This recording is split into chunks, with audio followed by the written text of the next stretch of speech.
O que significa estar sozinho? Para Pacific Drive, significa percorrer quilômetros na escuridão, imaginando se o som de sirene que você ouviu é do carro ou de fora dele. É procurar recursos de um posto de gasolina abandonado e se perguntar de quem são essas caixas, ou do porquê essas luzes estão acesas se não tem ninguém. Você está cercado por ferramentas humanas, portanto, possuindo fins humanos. Ainda assim, você sente que não deveria estar ali. Você se sente perdido. Entretanto, emular a solidão é muito mais complexo do que simplesmente jogar o player em uma região morta. Empresas gostam de mostrar seus jogos de mundo aberto, com milhões de coisas para fazer, monstros para matar e interações que valem a pena serem observadas. Isso tudo cria um ambiente mais dinâmico, é claro, mas ainda melhor quando você está andando por algo que antes foi, um mundo que antes era vivo. A pegada ecológica deixada por algo que antes era ainda vai se manter nesse mundo, mas manchada, transformada. Em Pacific Drive, você percorre vários quilômetros dentro de uma área repleta de anomalias, e às vezes acompanhada pelo ocasional toque no rádio ou pelas conversas distantes de personagens coadjuvantes.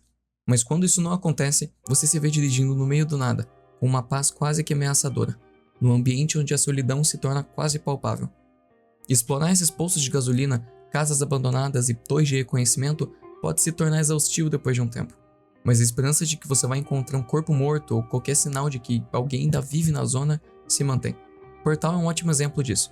Apesar de muitas pessoas só lembrarem de seu irmão mais carismático, interessante e que com certeza teve mais dinheiro para usar em seu projeto, o primeiro Portal era basicamente um tutorial gigante. E esse para mim é um dos motivos que reforçam esse sentimento de solidão. Você constantemente é lembrado por GLaDOS que isso é só um teste, e que existe uma recompensa no final, e apesar disso, ocasionalmente acontecem falhas não previstas em certas máquinas, e o grupo de observação que era para estar te acompanhando simplesmente não aparece. Essa pergunta só vai sendo reforçada à medida que GLaDOS começa a ter comentários um pouquinho mais suspeitos, e bom, acho que todo mundo sabe onde isso acaba. Voltando em Pacific Drive, mesmo após várias horas jogando, um pressentimento estranho muitas vezes me fazia parar do carro e sair para investigar, com a esperança de encontrar uma anomalia não catalogada ou qualquer coisa que grite vida. E quando isso acontecia, a atmosfera ao meu redor mudava completamente. Em um instante, a ilusão de normalidade era arrancada de mim, e eu me via imerso em um mundo devastado por uma ideia, a promessa de um futuro melhor, onde as ruas que eu seguia não passavam de caminhos através de terra abrasada e destroços de um passado já desaparecido.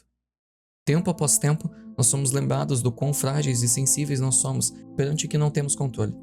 É um sentimento impotente poder saber se um cometa irá atingir a Terra nas próximas décadas, mas não poder ter certeza se vai chover daqui a uma semana ou não. Problemas são coisas que sempre tivemos que lidar, de catástrofes até acidentes no trânsito, mas quase todas essas situações podem ser esperadas. Todo cuidado é sempre pouco quando se olha para o abismo e ele não olha de volta. Cenários como The Long Dark podem se encaixar nesse quesito. Em The Long Dark, o mundo continua a ficar cada vez mais frio a cada dia que se passa, e devido a alguns contratempos, você se vê obrigado a se manter vivo em uma região que não anseia pelo seu sucesso. Talvez seja a paisagem sombria e desolada, o céu perpetuamente encoberto pelas nuvens cinzentas ou os edifícios abandonados que nos rodeiam, mas é uma sensação de deslocamento constante. É como se a própria natureza estivesse nos empurrando em direção a uma mudança da qual nós não estamos preparados. O frio atua como um assassino silencioso, e à medida que ele se torna mais aparente, ele também se torna mais distante. Esse frio apocalíptico que aparece não só em The Long Dark, mas também em muitos outros jogos e outras formas de mídia, como Frostpunk, Little Inferno e Snowpiercer, herda e reflete essas propriedades glaciais, tanto a oposição à sobrevivência quanto a ausência de esperança. O inverno chega sorrateiramente, envolvendo tudo que antes era familiar em seu manto solitário. The Long Dark te deixa explorar essas casas e edifícios, que antes eram repletos de memórias pelas suas paredes e móveis, um calor que emanava uma lembrança carinhosa. Esse calor se foi, e o propósito dessas cabanas mudaram. O que antes era um santuário de recordações, agora se torna um refúgio áspero e frio. E apesar de que provavelmente novas memórias nunca mais sejam feitas nessas cabanas, o seu novo propósito, de preservar vidas em vez de histórias, é tão nobre quanto a sua vontade passada. Little Inferno também aborda essa temática, porém com uma abordagem mais lúdica e infantil. Você está sob constante distração, tanto pelos brinquedos, quanto pelo dinheiro, quanto pelo fogo. Tudo isso para impedir você de pensar sobre o fato do mundo estar morrendo lá fora. Até que esse medo é perturbado pelo aviso de que o sol está ficando mais quente novamente. Tudo isso diretamente do balão meteorológico sobre as chaminés e sobre as cidades. E apesar de todas as experiências descritas até agora, algo que ainda não ficou totalmente claro é a diferença entre solidão física e emocional. É claro que criar uma paisagem vasta e jogar o player nela sem mais nada pode resultar em uma sensação de solidão, de estar sozinho ali, como vemos em jogos como No Players Online ou em mapas do Garry's Mod. Porém, essa sensação pode transcender os limites de um simples ambiente virtual gerado na Unity. Inside é um ótimo exemplo disso. Você segue a jornada de um rapaz em busca de entrar dentro de uma fábrica ou instalação que possui diversas tecnologias, segredos e mistérios. A perspectiva que você tem sobre toda essa situação reflete os valores do jogo. Você não sabe e nunca vai saber o que realmente está acontecendo com esse garoto nem com esse mundo. Você se sente distante, como um mero observador. E em pouco tempo, você encontra esse jovem dentro dessa instalação, que apesar de estar cheia de perigos e diversos outros indivíduos com motivações diferentes, se sente deslocado. Eles são vários, é claro, mas estão sozinhos juntos, e você é um estranho. Até onde sabemos, esse rapaz pode ser um invasor de um ecossistema estável, embora talvez estável não seja a palavra adequada. Frostpunk e Snowpiercer também podem se encaixar nesse padrão. Em ambas histórias, tanto o trem quanto a cidade são possivelmente os últimos bastiões da humanidade, e nessa situação, a linha entre esperança e desespero está constantemente se torcendo. Em Frostpunk, você se vê no papel de cuidar do último assentamento humano, tendo responsabilidades como comida, aquecimento, lazer e tudo o que envolve a sobrevivência e bem-estar de seus habitantes. Se você, como líder, desaba, então toda a cidade cairá também. Portanto, você tem que se manter firme, e a cidade deve sobreviver. Até onde seu conhecimento vai, não existe mais nenhuma cidade ou habitação humana nessa nevasca absurda, sobrando somente a nós mesmos, o inverno e o indomável espírito humano, que pode se tornar frágil se não alimentado. Conhecida por suas atmosferas imersivas e essa sensação de solidão, a Frictional Games consegue fazer um ótimo papel quando se trata de ambientação. Até rimou. Em quase todas as suas obras, desde Penumbra até Amnésia The Bunker, uma coisa sempre se mantém, um certo temor que se acende ao seu redor. Andar pelos quartos frios do castelo de Amnésia The Dark Descent nunca fica chato. Você constantemente ouve sons e gritos, dignos de um cenário de terror, mas quase nunca vê ninguém. O tão temido monstro não aparece tanto quanto você esperaria, e as coisas parecem muito mais calmas do que deveriam. Ficar sozinho por tanto tempo faz com que a sua mente gere vultos, sons e qualquer outro tipo de exercício sensorial para te deixar em alerta. Claro que existem criaturas circulando esses corredores cheios de lamento, mas a sua presença vai muito além da física, infiltrando-se na sua mente. Amnésia, um dos pioneiros desse estilo de jogo, revolucionou o mundo dos Let's Play com sua atmosfera claustrofóbica e solitária. Esse sucesso trouxe ainda mais atenção aos trabalhos subsequentes da Frictional Games, consolidando sua reputação como criadora de um dos jogos de terror mais influentes da década. Soma, meu jogo favorito deles, também traz essa sensação, mas de uma área quase que oposta à Amnésia. Em Soma, você se vê obrigado a andar por estação atrás de estação, em um mundo já destruído. Máquinas que servem de imitação para a consciência do humano que elas copiam. São almas sintéticas, colocadas em um robô que servem como derradeiros vestígios da humanidade. Questões filosóficas sobre a existência é algo que Soma faz com excelência, e as áreas da qual o player é obrigado a passar claramente refletem essa parte. Simon, o protagonista, se vê em um mundo que ele não reconhece. São cenários distópicos demais para a mente de um canadense, o que leva a uma situação interessante.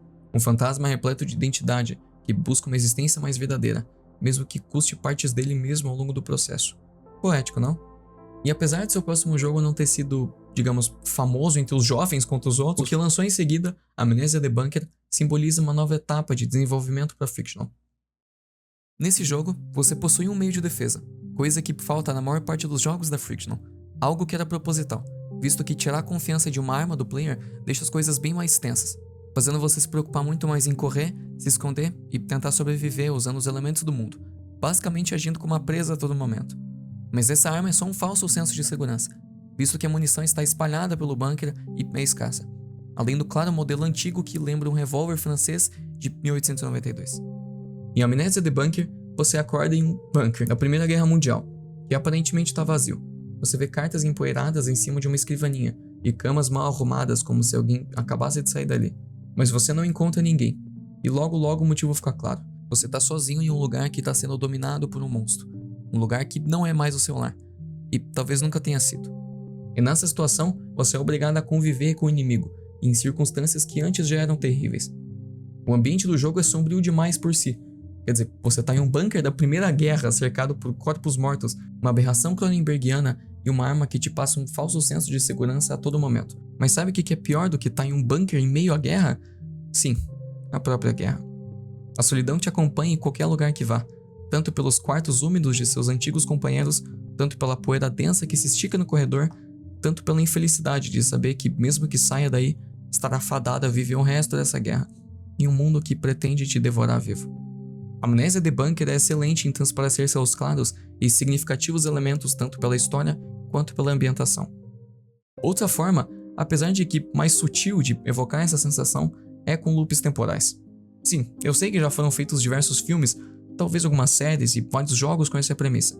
Entretanto, o seu significado primário nunca é deixado de lado.